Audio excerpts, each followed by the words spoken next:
La situation économique est tout à fait favorable en ce moment. On observe d'excellents chiffres macroéconomiques, que ce soit en Chine, en Europe ou aux États-Unis. Si on prend quelques exemples en particulier, je pense à l'industrie manufacturière, on observe un cycle mondial haussier qui est très positif. On observe par exemple que le taux d'utilisation des capacités de production est en pleine augmentation.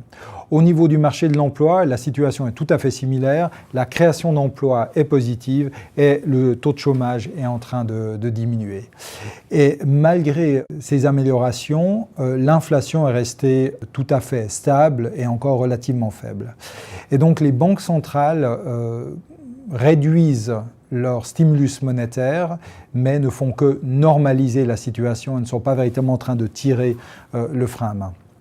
L'exemple est celui de la Banque centrale européenne en octobre, qui a décidé de diminuer de moitié la taille de son quantitative easing, mais de le prolonger et de ne pas annoncer une date de fin.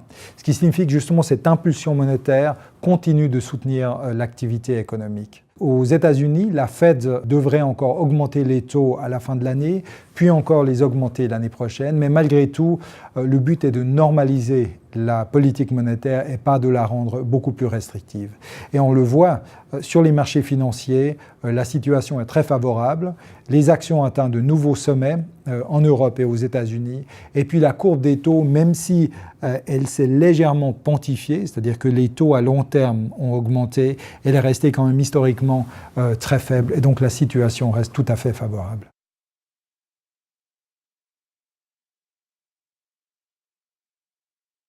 L'avenir s'annonce bien. Effectivement, les indicateurs avancés sont toujours très positifs.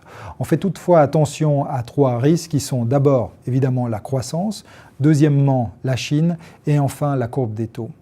En ce qui concerne la croissance, comme je l'ai dit, la situation s'annonce pour l'instant très bonne et a priori on ne voit pas pourquoi ça devrait changer durant les prochains mois. En ce qui concerne la Chine, les derniers chiffres sont plutôt encourageants.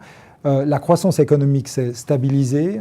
La situation financière au niveau système financier est plutôt bonne. On ne sent pas actuellement de tension. Et finalement, les prix de l'immobilier continuent d'augmenter.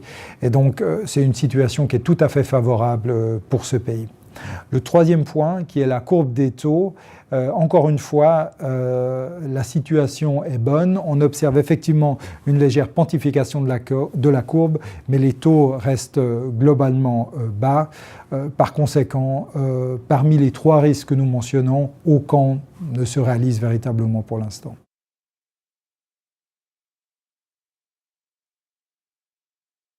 L'inflation, en effet, un risque important, en particulier pour la courbe des taux. Et ici, il nous paraît particulièrement important de séparer inflation et inflation sous-jacente. La différence entre les deux est que l'inflation sous-jacente ne tient pas en compte les prix de l'alimentation et les prix de l'énergie. Par conséquent, on enlève une partie des biens pour garder un type d'inflation qui est beaucoup plus stable, qui est plus proche des services et donc qui est plus proche de l'évolution des salaires.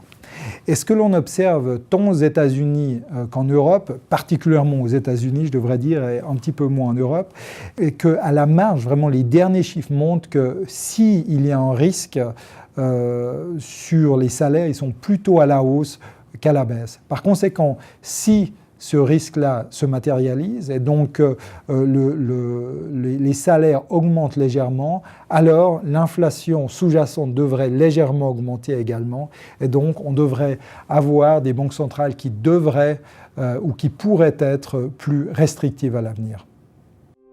Au revoir et à bientôt.